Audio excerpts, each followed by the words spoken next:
जय श्री राधे कृष्णा। आज माघ मास की कथा में 5वें अध्याय की कथा आप सभी सुनेंगे। माघ मास जिसे स्नान, दान, व्रत, जप, तपस्या की दृष्टि से सभी मासों में उत्तम माना गया है।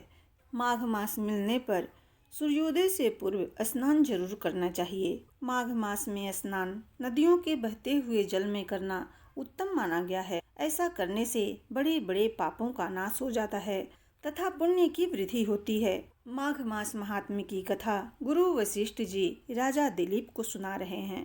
अगर इससे पहले अध्याय की कथा अभी तक आप लोग नहीं सुने हैं तो मेरे चैनल पर अपलोड है, जाकर इस कथा को सुन सकते हैं। वशिष्ठ जी कहते हैं, राजन, भोजपुर में उच्चस्थ नामक एक श्रेष्ठ मुनि थे। उनके कमल के समान नेत्रों वाली एक कन्या थी जिसका नाम सुव्रता था।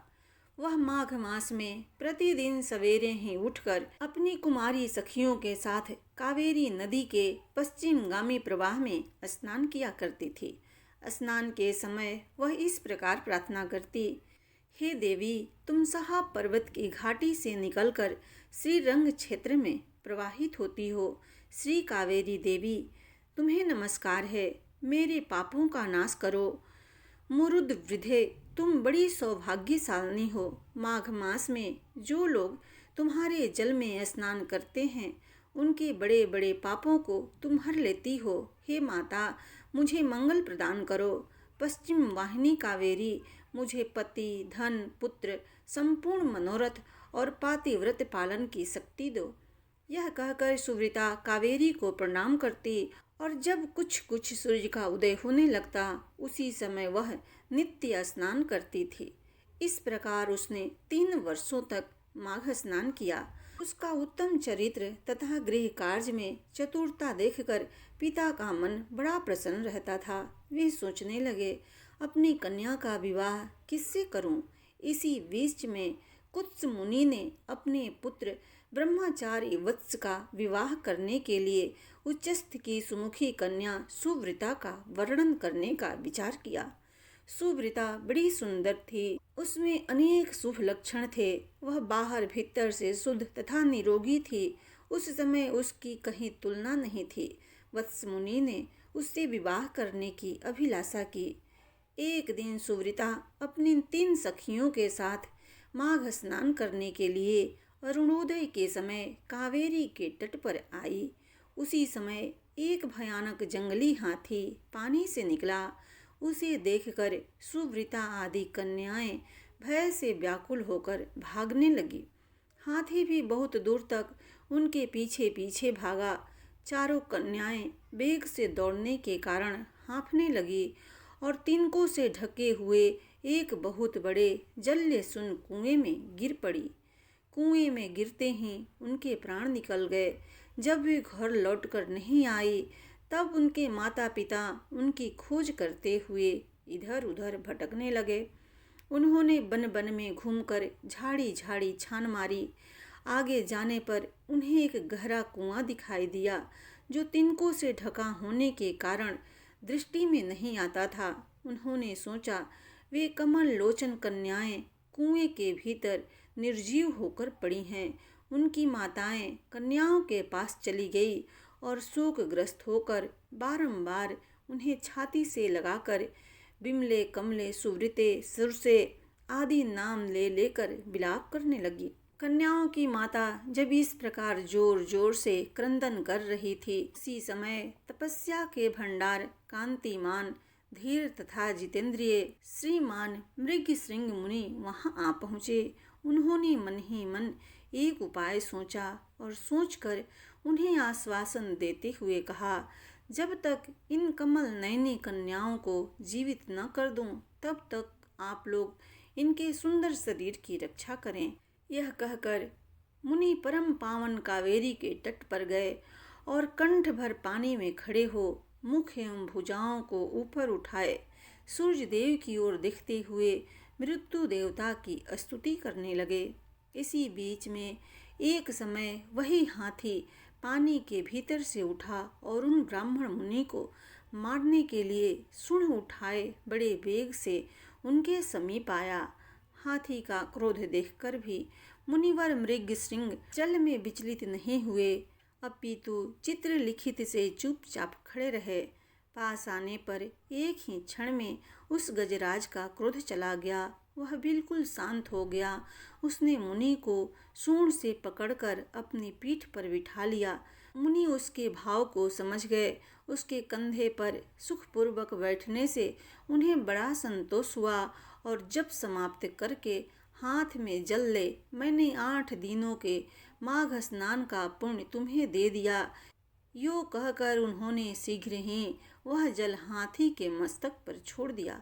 इससे गजराज पाप रहित हो गया और मानो इस बात को स्वयं ही समझते हुए उसने प्रलयकालीन मेघ के समान बड़े जोर से गर्जना की। उसकी इस गर्जना से मुनि के मन में बड़ी प्रसन्नता हुई और उन्होंने कृपा पूर्वक उस गजराज की ओर देखकर उसके ऊपर अपना हाथ फेरा। मुनि के हाथ का स्पर्श होने से उसने हाथी का शरीर त्याग दिया और आकाश में देवता की भांति दिव्य रूप धारण करके दृष्टिगोचर हुआ। उस रूप में उसे देखकर मुनीश्वर को बड़ा विस्मय हुआ। तब दिव्य रूपधारी उस जीव ने कहा, मुनीश्वर, मैं कृतार्थ हो गया, क्योंकि आपने मुझे अत्यंत निंदित एवं पापमयी पशु योनि से मुक्त कर दिया। दयानिधे, अब मैं अपना सारा वृतांत बतलाता हूँ, सुनिए। पूर्व काल की बात है। नैषध नगर में विश्वगुप्त नाम से प्रसिद्ध परम धर्मात्मा तथा स्वधर्म पालन में तत्पर एक वैश्य रहते थे। मैं उन्हीं का पुत्र था। मेरा नाम धर्मगुप्त था। स्वाध्याय, यजन, दान, सुध लेना, पशुपालन, गौरक्षा, खेती और व्यापार, यही सब मेरा काम था। द्विज श्रेष्ठ, मैं अनुचित काम और दम से सदा ही दूर रहा। सत्य बोलता और किसी की निंदा नहीं करता था। इंद्रियों को काबू में रखकर अपनी स्त्री से ही अनुराग करता था और पराय स्त्री के संपर्क से बचा रहता था। मुझ में राग, भय और क्रोध नहीं थे। लोभ और मत्सर को भी मैंने छोड़ रखा था। दान देता, यज्ञ करता, देवताओं के प्रति भक्ति रखता और गौओं तथा ब्राह्मणों के हित में संलग्न रहता था। सदा धर्म, अर्थ और काम का सेवन करता तथा व्यापार के काम में कभी किसी को धोखा नहीं देता था। ब्राह्मण लोग जब यज्ञ करते उस समय उन्हें बिना मांगे ही धन देता था। समय पर श्राद्ध तथा संपूर्ण देवताओं का पूजन करता था। अनेक प्रकार के सुगंधित द्रव्य, बहुत से पशु, दूध, दही, मट्ठा, गोबर, घास, लकड़ी, फल फूल, जायफल, पीपल, अन्न, साग के बीज, नाना प्रकार के वस्त्र, धातु, ईख के रस से बने हुए वस्तुएं और अनेक प्रकार के रस बेचा करता था। जो दूसरों को देता था वह तौल में कम नहीं करता था और जो औरों से लेता वह अधिक नहीं होता था। जिन रसों के बेचने से पाप होता है उनको छोड़कर अन्य रसों को बेचा करता था। बेचने में छल कपट से काम नहीं लेता था। जो मनुष्य साधु पुरुषों को व्यापार में ठगता है वह घोर नरक में पड़ता है तथा उसका धन भी नष्ट हो जाता है।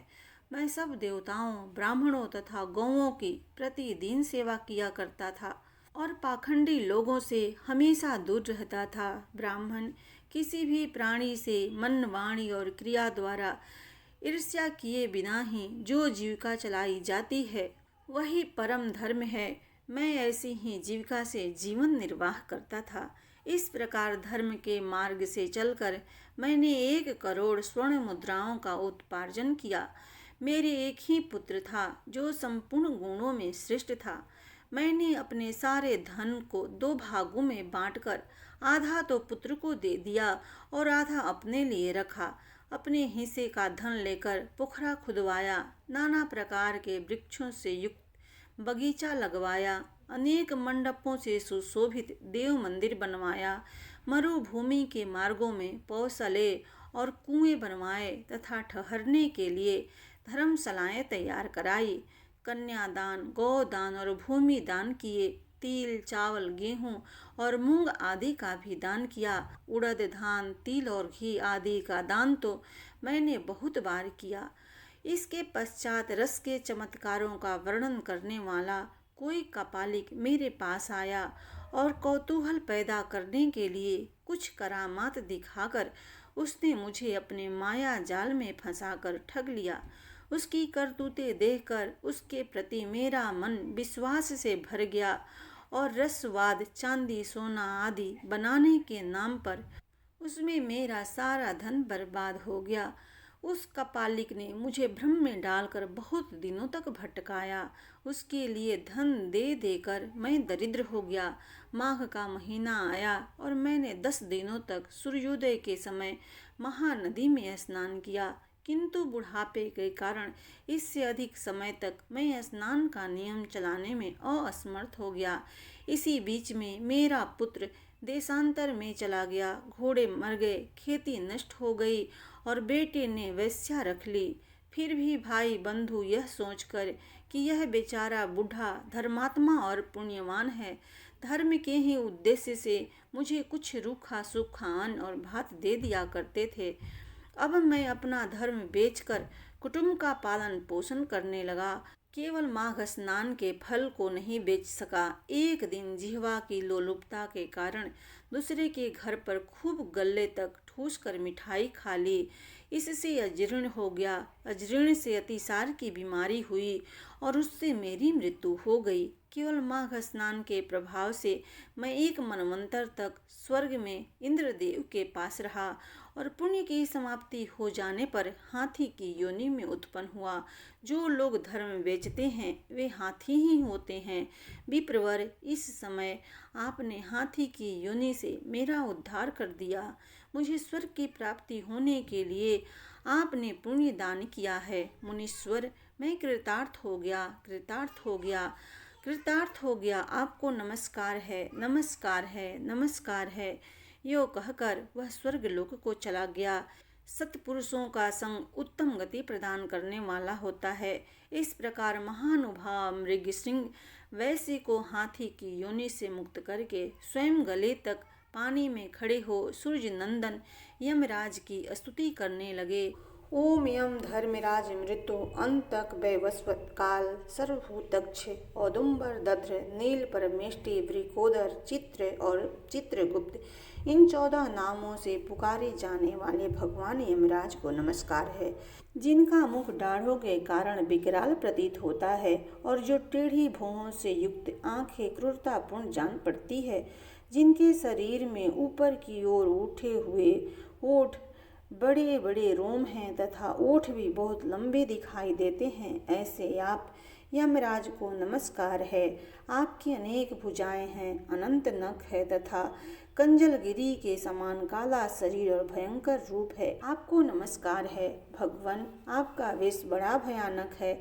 आप पापियों को भय देते, काल दंड से धमकाते और सब प्रकार के अस्त्र शस्त्र धारण करते हैं। बहुत बड़ा भैंसा आपका वाहन है।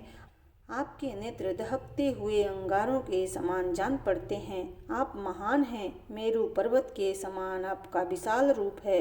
आप लाल माला और वस्त्र धारण करते हैं। आपको नमस्कार है।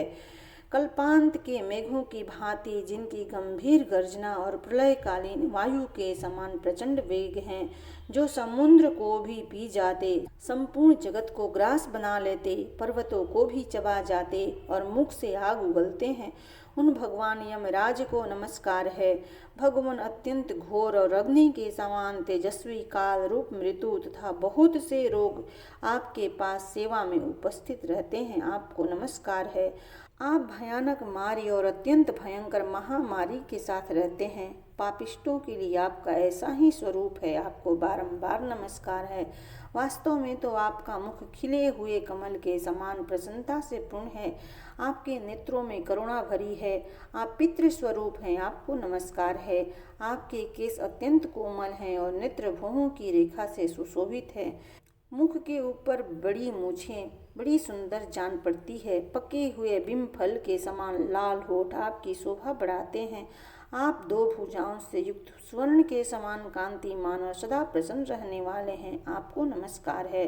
आप सब प्रकार के आभूषणों से विभूषित रत्नमय सिंहासन पर विराजमान, श्वेत माला और श्वेत वस्त्र धारण करने वाले तथा श्वेत छत्र से सुशोभित हैं। आपके दोनों ओर 2 दिव्य नारियां खड़ी होकर हाथों में सुंदर च्यवन लिए डुला रही है। आपको नमस्कार है। वशिष्ठ जी कहते हैं, राजन, इस प्रकार स्तुति करके मृगशृंग ने उदारता और करुणा के भंडार तथा दक्षिण दिशा के स्वामी भगवान यम का ध्यान करते हुए उन्हें साष्टांग प्रणाम किया। इससे भगवान यम को बड़ी प्रसन्नता हुई। वे महान तेजस्वी रूप धारण किए मुनि के सामने प्रकट हुए। उस समय उनका मुख कमल प्रसन्नता से खिला हुआ था और किरीट, हार, केयूर तथा मणिमय कुंडल धारण करने वाले अनेक सेवक चारों ओर से उनकी सेवा में उपस्थित थे। यमराज ने कहा, मुने, मैं तुम्हारे इस स्तोत्र से बहुत संतुष्ट हूँ और तुम्हें वर देने के लिए आया हूँ। तुम मुझसे मनोवांछित वर मांगो, मैं तुम्हें अभीष्ट वस्तु प्रदान करूंगा। उनकी बात सुनकर मुनीश्वर मृगशृंग उठकर खड़े हो गए। यमराज को सामने उपस्थित देख उन्हें बड़ा विस्मय हुआ। उनके नेत्र प्रसन्नता से खिल उठे। कृतांत को पाकर उन्होंने अपने सफल मनोरथ समझा और हाथ जोड़कर कहा, भगवान, इन कन्याओं को प्राणदान दीजिए। मैं आपसे बारंबार यही याचना करता हूँ।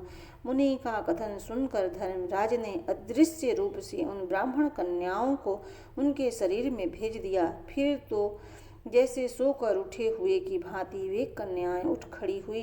अपनी बालिकाओं को सचेत होते देख माताओं को बड़ा हर्ष हुआ। कन्याएं पहले की भांति अपना अपना वस्त्र पहनकर माताओं को बुला उनके साथ अपने घर गई। वशिष्ठ जी कहते हैं, इस प्रकार विप्रवर मृगशृंग को वरदान दे यम देवता अपने पार्षदों के साथ अंतर ध्यान हो गए। इधर ब्राह्मण भी यमराज से वर पाकर बड़ी प्रसन्नता के साथ अपने आश्रम को लौटे। जो मानव प्रतिदिन यमराज की इस स्तुति का पाठ करेगा उसे कभी यम यातना नहीं भोगनी पड़ेगी। उसके ऊपर यमराज प्रसन्न होंगे। उनकी संतति का कभी अपमृत्यु से पराभव न होगा। उसे इस लोक और परलोक में भी लक्ष्मी की प्राप्ति होगी तथा उसे कभी रोगों का शिकार नहीं होना पड़ेगा। प्रेम से बोलिए भगवान विष्णु की जय।